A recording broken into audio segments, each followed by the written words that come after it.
o wasoyna al insana min wasi ke neɗɗo o ɓe walidayhi jibinɓe mo ɓen ɗiɗo husnan yo moƴƴo e maɓɓe haysi koɓe heeferaɓe nafere makko ɓe julɓe yo moƴƴo e yumma makko e ɓen makko wa in jahadaka kono noon e hoore ko moƴƴotoɗa e maɓɓe teddinaɓe kon so tawi woni ɓe forsima li tushrika bi fi ya shirkanam ɓe nelima ɓe forsima ɓe yamirima ya rew goɗɗum ko hina Allah ya barkinor goɗɗum ko hina Allah ma laysa laka bi ilmin ko amara gandal e mum ɗon haray fala tuti'ihima wa ta ɗoftoɓe few ta ɗoftoɓe ɗum ɗon few yeddugol ɓe ɗum ɗon wona ƴaggal ngol ɓe wona yawagol ɓe la ta'ata li makhluqin fi ma'siyati al-khaliq ala ɗoftare nde duwaɗa ɗoftade tagaɗo tawi koye nder yeddugol taguɗo on few ilayya marjiukum ko faade kawde duttorde monde on fof onon wo mawɓe moɗon ɓe wo fa unabbiukum mi humpita on bima kuntum saabu konko laati ɗon ta amaluna hiɗon golla ka aduna walladina ɓen amanu gomɗi ɓe amilu salihati ɓe golli golleli moƴƴi lanudkhilannahum wallahi min naadaɓe fi salihina wondude e moƴƴu ɓen ka aljanna wa minan nasi no jeeya yimɓe ɓe man yaqulu ɓen ɓe no wiya amanna billahi min gomɗini Allah araɓe fenay fa ida udiya so tawi tun ɓe lorrama fillahi fi dini Allah kan ko raɓɓiɗi wo jaala ɓe waɗa fitna tan nasi fitina yimɓe ɓen kaada billahi ɓe waɗa ɗum wallette Allah ɗen ɓe rondo ɗum ha dow wala in jaa nasrun wallahi si ballal ari min rabbika immorde ka jomma julɓe ɓen fooli dina kan heeɓi victoire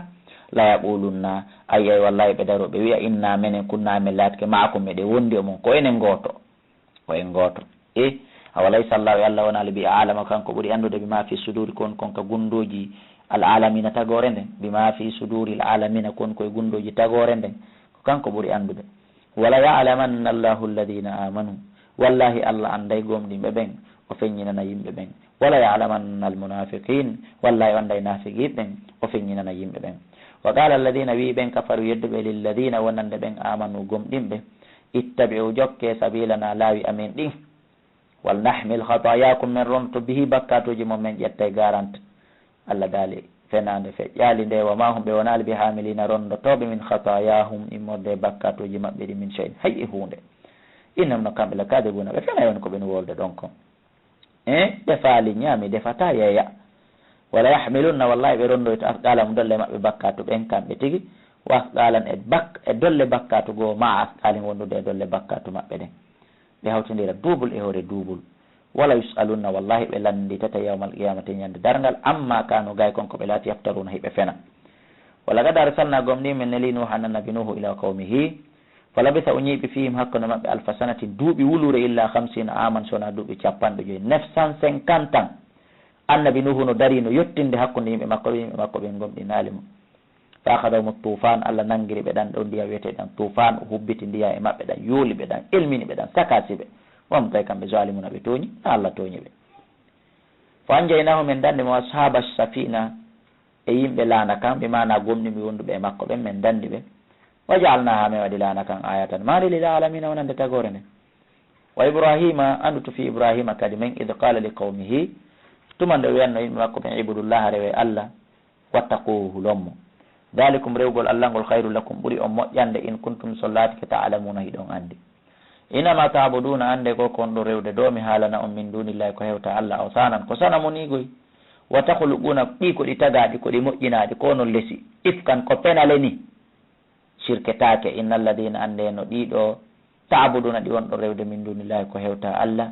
la yamlikuna lakum ɗi wawana on risqan arsukugol on wallahi beniri nasi arsikata fabtahu jogite indallahi ka Allah ɗaɓɓe ka Allah risqa arsike ko Allah jogui arsike wa'buduhu rewe Allah washkuru lahu yettommo ilahi ko faade ka makko turja'uhu na woni ko ruttete ɗon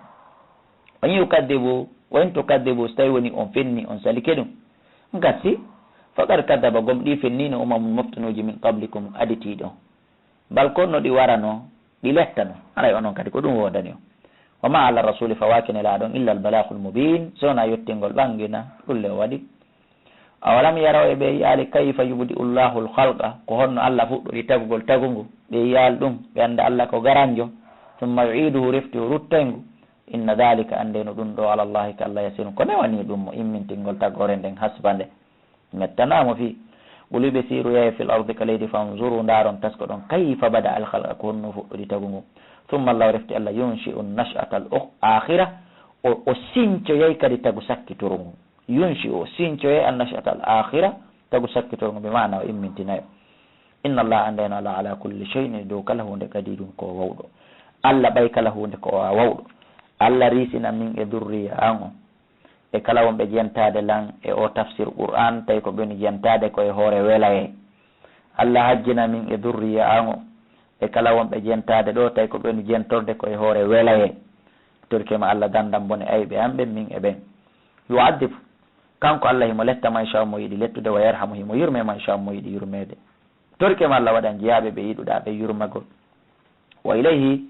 ko faade ka makko kadi tuqlabuna woni ko waylitoto ɗon ɓawon iwi kadnaka ka makko waylitoto ɗon yahu. wa ma antum o wonali ɓe mu'jizina lawotoɓe allah fil ardi ka leydi wala fi samai wona ka sama. wa ma lakum alana min dunillahi ko hewta allah min waliyin immorde giɗo wala nasirin wona wallowo. walladina ɓen kafaru yedduɓe bi ayatillahi ayaji allah ɗen wa liqaihi ɓe yeddi kadi hawrugol e allah ɓenninaɓe d' accord mo maayi lanni ulaika ɓeɗo yeysuɓe taƴi ke fes min rahmati immorde yurmede anden ɓe memirtande kullum. wa ulaika ɓen ɗon lahum wodani ɓe adabu lette alimun musude yo allah on dando en. fama kana hoore o waji ko haalani ɓe ɗo fo laataki jawaba qawmihi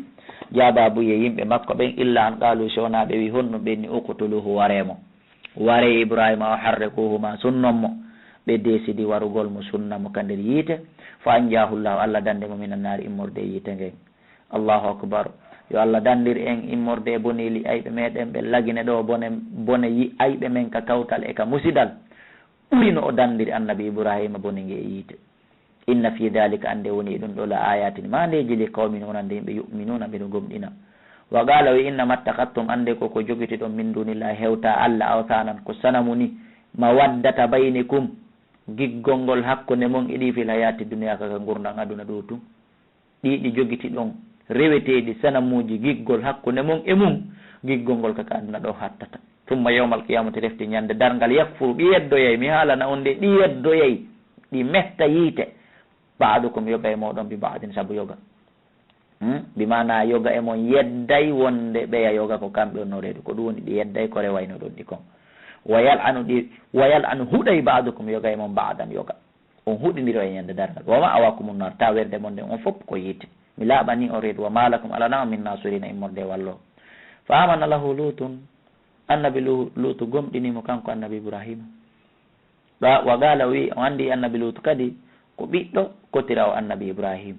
wa gala annabi ibrahima maki gasi joni min musidɓe an terminé inne min muhajirun mi feri mi eggi mi iwi takkoma ila rabbi mi yeehi ka allah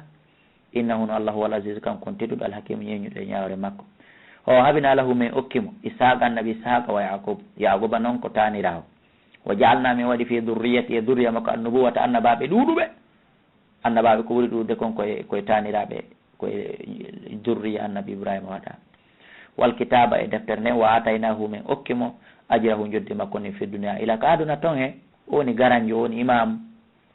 wa innahu kanko fil akhirati ka lahara la min as-salihina ko jeeyaɗo e moƴƴuɓe. wa lutan si ɗum feƴƴi antu fi lut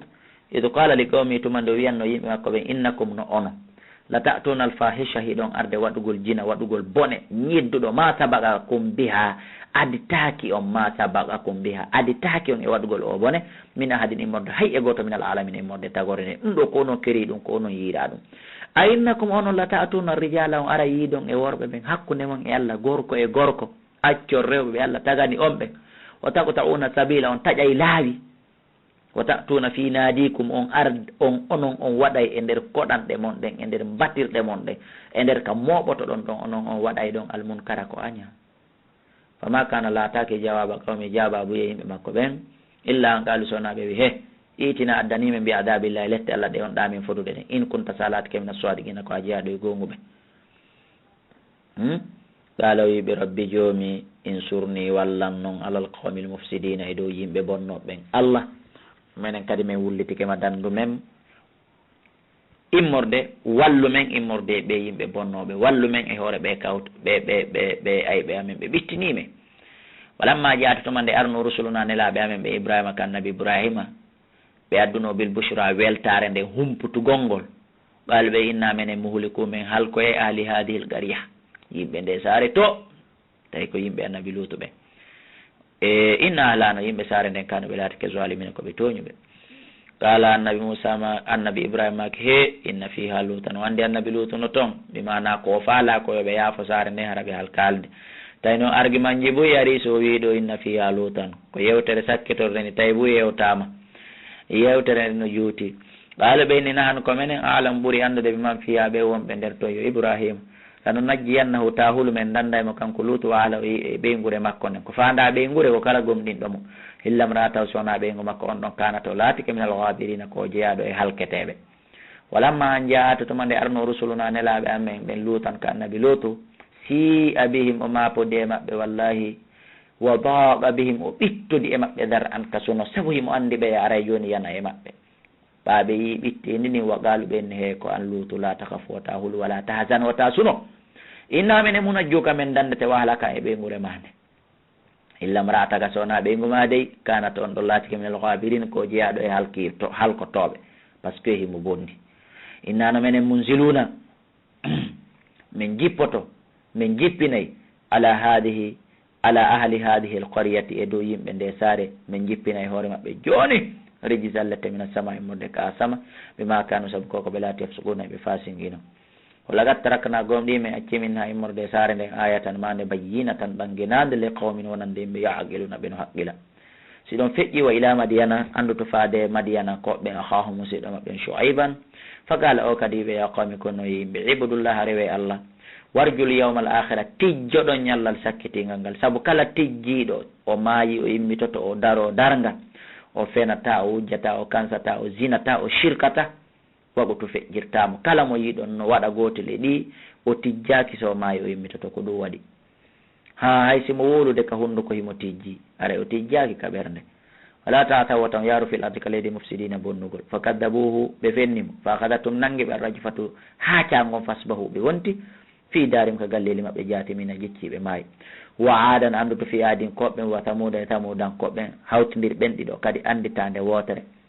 o gadi tabayyana lakum gonɗi ɓanga ni on feeña ni on min masakine min immorde hoɗanɗe maɓɓe ɗen hino ɗe waali vidi hande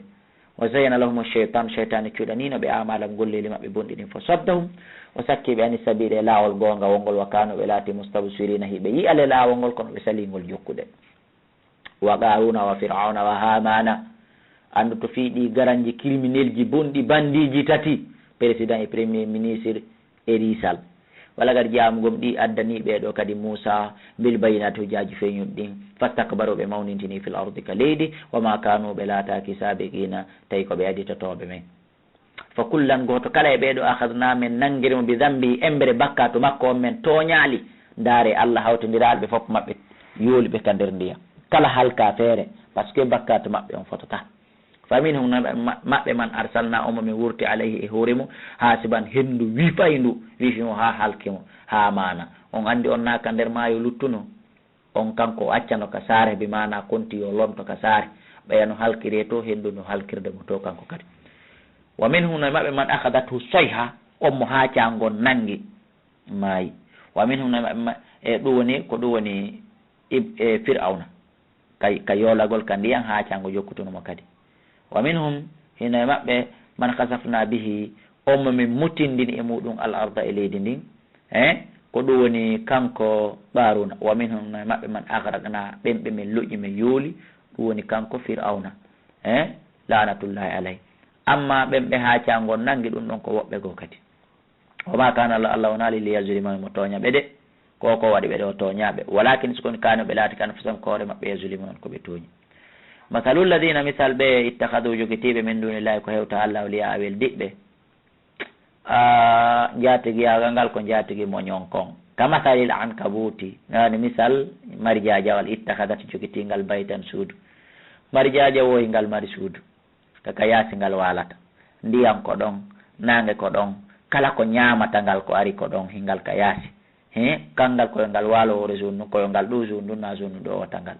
a ko ni kala ɗaɓɓuɗo ko rewa ko satti wo ko neeɓi wo ko ɓooyi wo ko satta kanko wawa nafude konko o rewata ɗon tawi tunna allah o rewata ko satta kanko o aransa ɗum ɗon ara ɗum watamo aransude ko ni woniri wa inna awhanal buyuti ande ko ɓuuri lo'ude e cuuɗi ɗin la baytul ankabuti ko suudu mari jajawal e dendanangal cuuɗɗin ko ɗum ɓuuri lo'ude law kanu sinno ɓe laatino yalamuna ɓe andi inna allah nden allah yalamu mo andi ma yaduuna ko ko ɓeni rewde min dunihi ko hewtama min cheyni immorde peeji himo andi na wacci o anda wa huwal asisu kanko ni tedduɗo on alhakim kanko ni yeñuɗo e ñawre makko nden wa tilkal amsalu an ɗiɗo misaluji nadribuha meɗen waɗaɗi linnasi wonande yimɓe ɓen kono wama yaqiluha haqqiltade illa al alimuna so wona jannguɓe ɓen koni wakkilo ɗen jangge yo Allah waɗen jannguɓe ko jannguɓe ɓen hulata Allah ko jannguɓe ɓen woni ko haqqilta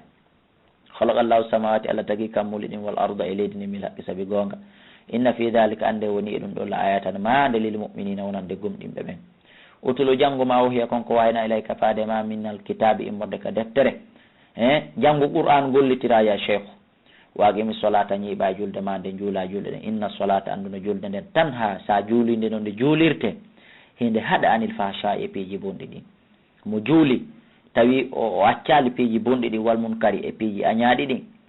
haray yo dartu julde nden haray julde nden nde juulaki sowona ɗum nde haɗaymo anil fasha e wal munkari kala ko aña e kala ko boni nde daroto nde defandamo nde sakkomo e muɗum kala piiji ɗin ka hoore leydi ɗo jawdi e laamu e keɓal e jaahu e ɓiɓɓe wala dicrullahi acbaru wallahi ko jantagol inde Allah ndan ɓuri janɗude e bihi ko janɗi kon ka hoore leydi ɗo ala ko duñata lorra ha hewti jantagol inde Allah ala ko poɗata moƴƴere ha hewti jantagol inde Allah ala ko yafoto bakkata ha hewti jantagol inde Allah wonen jantotoɓe inde Allah nodde ka numéroji wawen humpodirde ko honɗum woni jantagol inde Allah ko honɗum wolete tawa a jantike inde Allah ko honɗum woni ko wowlete noddodiren ka numéroji ɓeyda nollan yo ono wonɓe lan jentade min kadi mi andina on embere ko Allah subahana taala on andininmi kon numéro téléphone ji ɗin ko 60 60 53 09 67 60 53 09 60